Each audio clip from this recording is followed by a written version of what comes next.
Hello students, economics के इस class में जो आज हम लोग डिस्कस करने वाले हैं उस टॉपिक का नाम है CRR, SLR एंड इन्फ्लेशन। ठीक है, टॉपिक है हमारा टॉपिक है आज का CRR, SLR and inflation.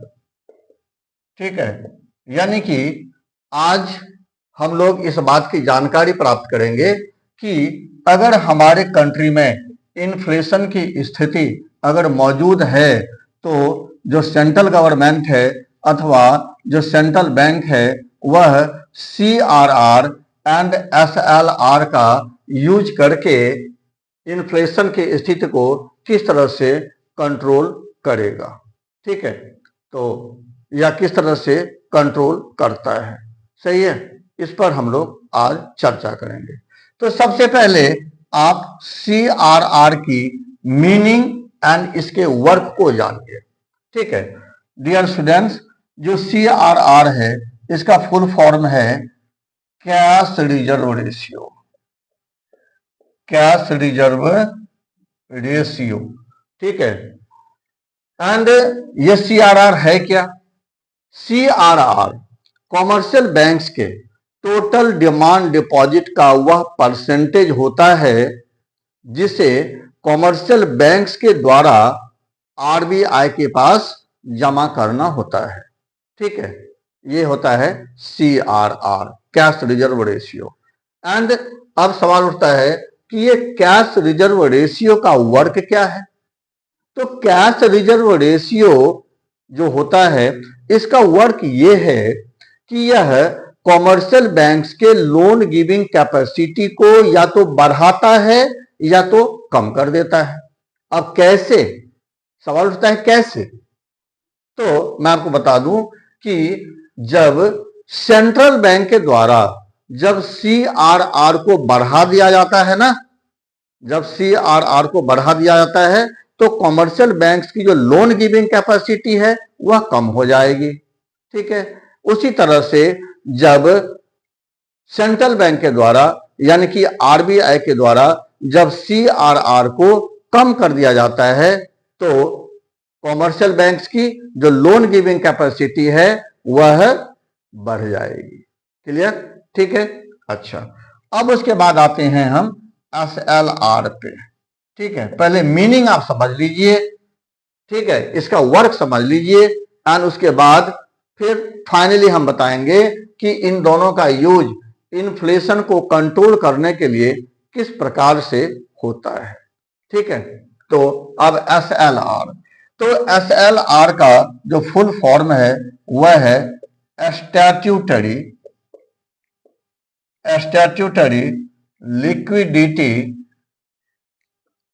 Liquidity ratio. ये सब याद रखिएगा। ठीक है, स्टैट्यूटरी लिक्विडिटी रेशियो। अब ये SLR की मीनिंग क्या है? ठीक, तो SLR कॉमर्शियल बैंक्स के टोटल फिक्स्ड एसेट्स का वह परसेंटेज होता है जिसे कॉमर्शियल बैंक्स लिक्विड मनी के रूप में खुद अपने पास ही रखता है।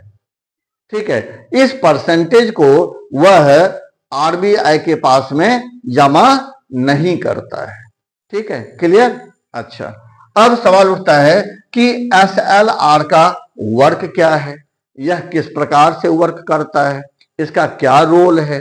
ठीक है, तो CRR की तरह ही SLR भी कॉमर्शियल बैंक्स के लोन गिविंग कैपेसिटी को या तो बढ़ा देता है या कम कर देता है। क्लियर? अब अगर सेंट्रल बैंक के द्वारा अगर SLR को बढ़ा दिया जाता है तो ऐसे में कॉमर्शियल बैंक्स की जो लोन गिविंग कैपेसिटी होगी वह कम हो जाएगी। उसी प्रकार से सेंट्रल बैंक के द्वारा जब SLR को कम कर दिया जाता है, डिक्रीज कर दिया जाता है, तो जो कॉमर्शियल बैंक्स की लोन गिविंग कैपेसिटी है, ठीक है, लोन देने की क्षमता है, वह बढ़ जाती है। क्लियर? यहां तक समझ में आ गया? अच्छा, अब उसके बाद आते हैं कि CRR का यूज करके किस प्रकार से इन्फ्लेशन को कंट्रोल किया जाता है एंड SLR का यूज करके किस प्रकार से इन्फ्लेशन को कंट्रोल किया जाता है। तो मेरे प्यारे बच्चों, जब सेंट्रल गवर्नमेंट यह ऑब्जर्व करती है कि कंट्री में यानी कि देश में इन्फ्लेशन की स्थिति मौजूद है, तो वह RBI को इंस्ट्रक्ट करती है कि वह CRR को बढ़ाए। ठीक है, जब CRR को RBI के द्वारा बढ़ा दिया जाता है, तो ऐसे में कॉमर्शियल बैंक्स की जो लोन गिविंग कैपेसिटी है वह कम हो जाती है। यानी कि जो कॉमर्शियल बैंक्स है वह लोगों को बहुत मिनिमम अमाउंट में लोन दे पाता है। ठीक है, रिजल्ट क्या होता है?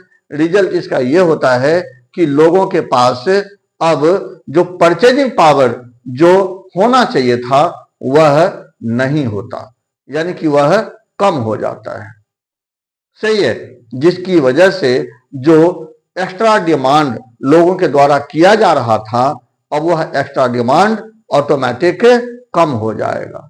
एंड एक्स्ट्रा डिमांड जब कम हो जाएगा तो इन्फ्लेशन की जो स्थिति है वह ऑटोमेटिक कम हो जाएगी। क्लियर? अच्छा, कंट्रोल हो जाएगी। अब उसी तरह से जो SLR है, ठीक है, तो SLR किस तरह से इन्फ्लेशन को कंट्रोल करता है? तो इसका भी थीम पॉइंट वही है जो CRR का है। ठीक है, इसका भी थीम पॉइंट सेम है। अब फिर भी सुन लीजिए। ठीक, तो जब गवर्नमेंट ये ऑब्जर्व करती है कि हमारे कंट्री में इन्फ्लेशन की स्थिति है, तो वह क्या करेगी? वह सेंट्रल गवर्नमेंट को इंस्ट्रक्ट करेगी, वह हिंट करेगी कि भाई अब SLR को बढ़ा दो। ठीक है, तो on the instruction of the central government the RBI will increase SLR. ठीक है, when SLR will be increased, the loan giving capacity of the commercial bank will decrease. It means the commercial banks will not be able to advance more amount of loan to the common people, to the general people. ठीक है, clear? Resultly, the purchasing power of the people will decrease. When purchasing power of the people will decrease, the extra demand made by them will also decrease, and in this way ultimately inflation will be controlled. Clear? तो इस तरह से आज आपने सीखा कि CRR and SLR का use करके जो सेंट्रल गवर्नमेंट है या RBI है वह इन्फ्लेशन को किस तरह से कंट्रोल करता है। ठीक है, तो मुझे उम्मीद है कि आपको समझ में आ गया होगा।